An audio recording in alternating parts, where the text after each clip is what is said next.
What's up, YouTube? Today we're going to be looking at some battles in the Fantasy Cup, aka Zoomerl Cup. We are going to be looking at a team with a Skarmory on the lead, a Flygon on the safe switch, and then a Turtonator to close this out. Unfortunately, because there hasn't been a Rocket event in months, my Flygon is single moved with Scorching Sands. Frustration, we can't TM off right now until the next event, which I believe is actually coming up at the beginning of the next month. So I'm really looking forward to that. I have a lot of really good Shadow Pokemon with good IVs that I've been waiting to TM good moves on. So yeah, let's get right into the battles. One other thing, Turtonator is just raid IVs. I haven't traded for a better IV Turtonator. And we're going to be looking at Flash Cannon on Skarmory for a little bit of extra coverage, and I think it comes in clutch in a couple of these matches, so we'll just get right into that. All right. So first match, we have a really good lead of Altaria. They have nothing they can do there. They come in with Lucario. Lucario is actually a little bit tough for this team. Obviously, it hits neutrally against Skarmory, and then super effective with either Blaze Kick or Thunder Punch. We come in with Flygon, which might be a mistake because they can actually just fully counter us down if they commit 2 shields. And it looks like that's exactly what they're going to do. So now I think I'm going to come in with Turtonator, expecting them to blind throw either a Thunder Punch or a Blaze Kick. And that's exactly what happens. They go for a Blaze Kick, which is even better because that is double resisted on the Turtonator. And with an energy lead Turtonator, they just quit the match. It was actually interesting because they have the Altaria. They could fully farm us down. Well, maybe not. Anyways, next up match, we've got a Sand Slash in the lead. This can only be an Ice Punch, not worried about that. This is where the Flash Cannon comes in with nice coverage. You actually get to the Flash Cannon right before they get to their second Ice Punch. And if they let this go, this one-shots them, right? So there it goes. They come in with Magnezone. I have 2 better answers, so I'm not going to let them farm down. And they're actually not getting out here. It looks like they're going to stay in and chip. Probably with just, oh, there you go, Wild Charge. That is triple resisted, my friend. They come in with Stunfisk. We're going to get off the Scorching Sands now. It looks like they CMP tied us and shielded that. For some reason, they're just going Rock Slide. I am not in Rock Slide range, right? So I'm going to farm back up, and I'm going to CMP them again, forcing them to throw their energy. And I get off that Scorching Sands, and they double shield, so I'm just going to let my Flygon go and then sweep with the Turtonator because they clearly don't have a great response for this anymore with the Turtonator and the Magnezone. I go for either Earthquake or Rock Slide catch there on my Turtonator. I'm just going to let everything go here. They come back in with the Magnezone. I actually get to a Sky Attack, which is nice. And then that means I can just take them down with 1 Incinerate, just shield this to be safe, not that anything would take me out here. Everything is resisted that they could learn. And now I have the Overheat. This is the closing power of Turtonator, right? I mean, that Overheat, it does so much damage. It does reduce your attack by multiple stages, but that is okay when you're finishing up a match. Flygon lead. This is a great lead. Everything is resisted, unless they're running like Stone Edge, but most are not. So they're actually staying in here. I'm going to let anything go, especially if they're a non-shadow. It's going to take a lot, like probably 3 or 4 charge attacks. They come in with Escavalier. Still not a great response. I have a good response in Turtonator, but I'm going to grab a shield before I switch out. That's exactly what happens. I might shield a Drill Run here. It is super effective. Yep. So I shield up that Drill Run, and then I'm going to get the full farm down with 3 Incinerates. Okay, that's kind of nice. So we come out with the move loaded.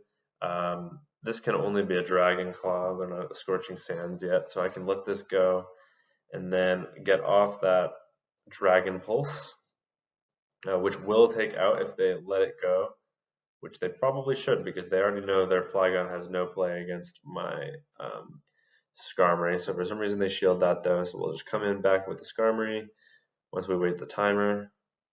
And they switch out into Wheezing, and now we see why they waited. we're just going to go right for that flash cannon before they even get to the overheat, taking them out. And yep, that's when they concede the match. Not much you can do there.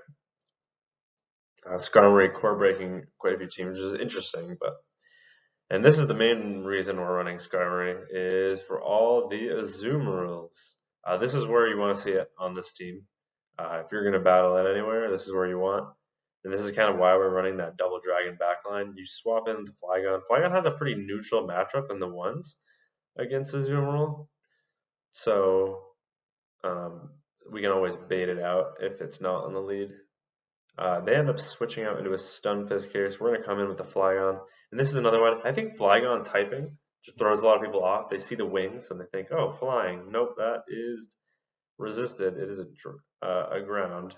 And they actually just go straight for another rock slide. So I CMP them on the next one for some reason. And they shield it. I can let another one go. I don't care about this. It's still not going to take out. So I can either grab another shield, or they're just going to have to go down switch and shield advantage, which is a great situation for me to be in. So they let that go. And I think, yeah, I get to another Scorching Sands where the Azumarill even takes me out. Let's see. So we'll see if they let this go. They do. What's that third Pokemon? It is a Weezing. So they only have resisted Fairy Wind and Sludge. Before I can get off a move and these Steel Wings, so I'm just going to chip and force them to throw, and then go 2-Shield Turtonator, because there's nothing they can do at that point. So yeah, they're going to throw. I'm probably in Sludge range at this point, even though it's double resisted, but come in Turtonator. I'm just going to shield everything. There's no point in not at this point.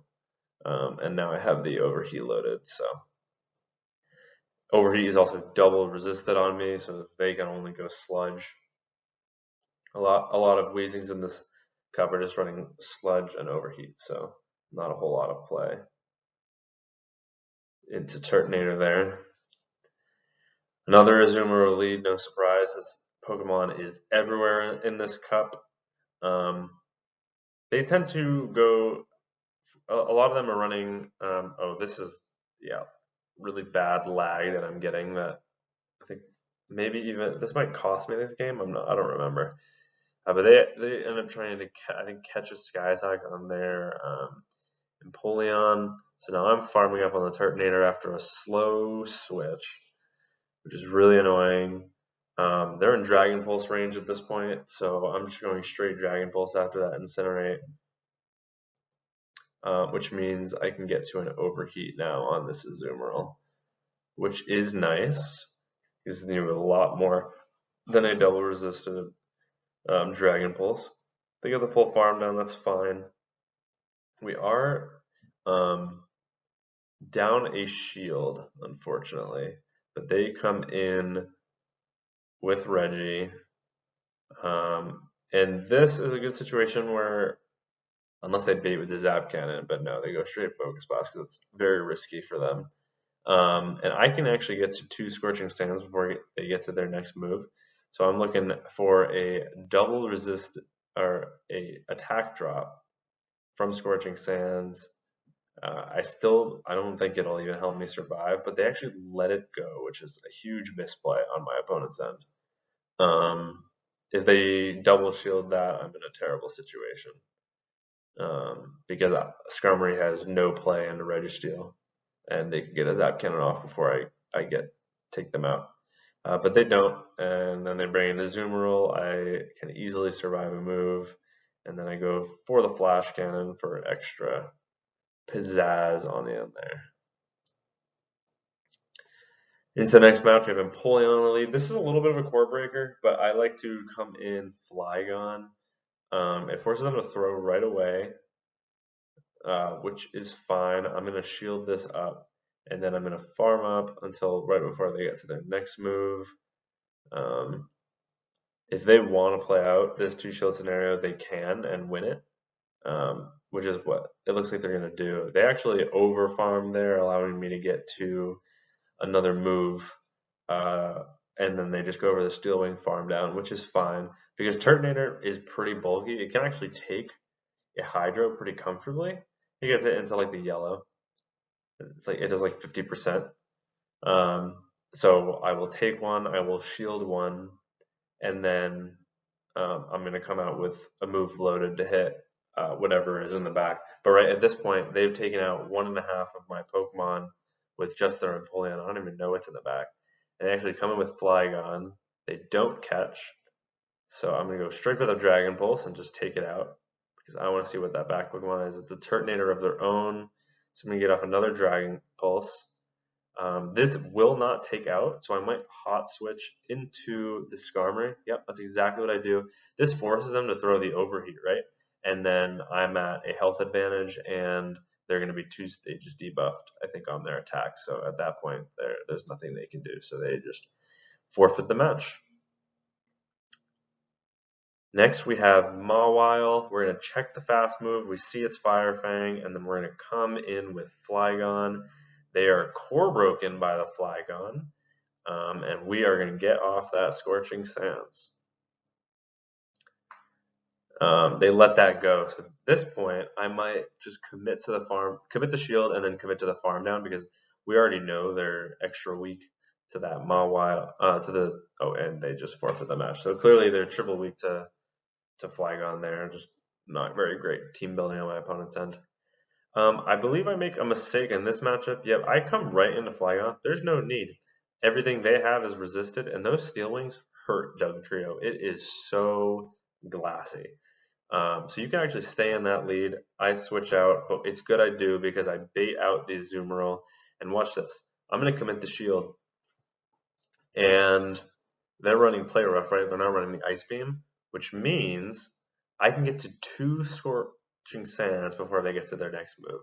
And that is huge because that means I can force a shield and get the attack drop. And I get another one off, and it actually leaves it at 1 HP, which is unfortunate, but I don't really need to flip switch here. In fact, I think this is the point where I realize that Dugtrio is not. And then they quick switch into Dugtrio after I go for an energy lead on Turtonator. So I'm just going to shield this up. I'm going to get the 3 Incinerate farm down. And what is that back Pokemon? Let us see. They're probably going to wait the timer, which is the right play. But with how quick that was, oh, and it's an Escav. Yeah, they just did not have a chance. And then I go for a cheeky little catch because everything here is resisted.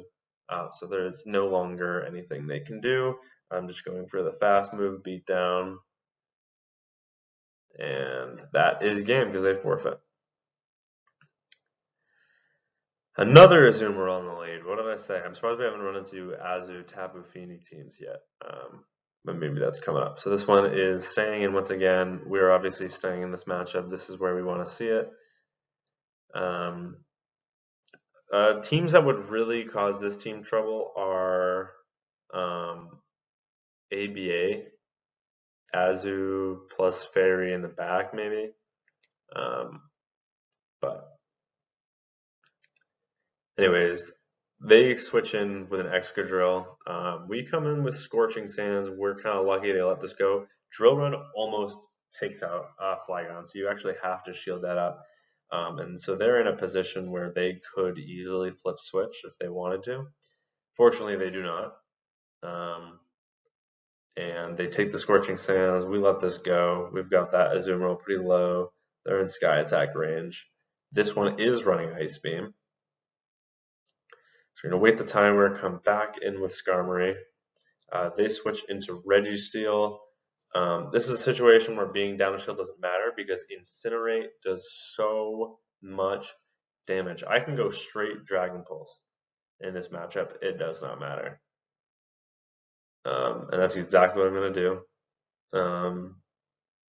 Even if they no shield this, that's not the end of the world, but they do shield it up. And this is where I'm going to commit the shield, right? And then I can just commit to the farm down, and there's nothing they can do. And that is just the power of Incinerate. They have no fast move pressure, so I'm just going to get off this overheat before the Azu takes me out, and they have to no shield that because I have a move loaded on the Skarmory, I think. So we take that win. Next up, another Azumarill in the lead. This one also switches Excadrill. So I think this one plays a little bit differently. They actually commit the shield back, and what you'll notice is before they get to that third move, I can actually get the full Mud Shot farm down. That is how grossly glassy Excadrill is in the Great League. So I'm going to double shield this to maintain switch because I kind of need to. I cannot have Turtonator on that Azu, and I get the perfect farm down, which is incredible. So I'm throwing one in the move on the Azumarill. They're going to take that. I'm going to throw another one. I'm looking for those attack debuffs as well. They take it again. They still get that one shield, but I'm not worried about this at that point. I could have thrown there and maybe forced the last shield, and I actually think I should have because I think this is the match that I lost. I will probably come in Skarmory, they quick switch, and yeah, so this is a situation where being in the 1 to if you have 0 shields as Turtonator, it's tough to win this matchup.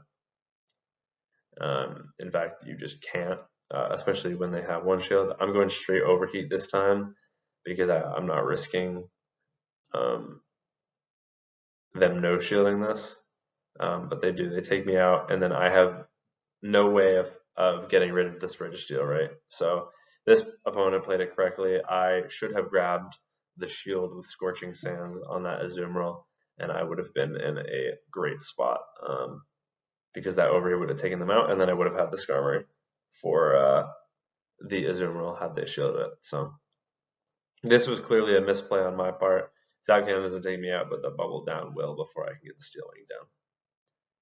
So still a close matchup, but ended in a loss. Another Altaria? No, this is back to the beginning. All right. So that is all the battles that I have for you today. I hope you enjoyed. Skarmory Double Dragon is really great in this meta. I mean, just on paper, when you think about it, Skarmory is only weak to fire and electric, and it cannot hit steels, right? So what do you have in the back? You have 2 Pokemon that resist fire, 1 double, and electric, 1 triple, and they can both hit other steels for super effective damage. So the core of Turtonator and Skarmory and Flygon and Skarmory are really good. And then even between Turtonator and Flygon, it's not bad. Flygon has a decent matchup into those Water Fairies. In the 1 shield scenario, it's pretty darn good. It's glassy, but it hits hard. And yeah, I mean, the team just worked really well. I think I went 9-1 to start with this team. I saw a lot more Lucarios on Lucario raid day, and that kind of is hard for this team. Lucario and Polion, those are not easy Pokemon for this team to deal with, but they're both manageable with a little bit of working around. So yeah, thank you all for watching. I hope you get some success with this team if you run it. Please let me know in the comments down below. Have a great rest of your day. Peace.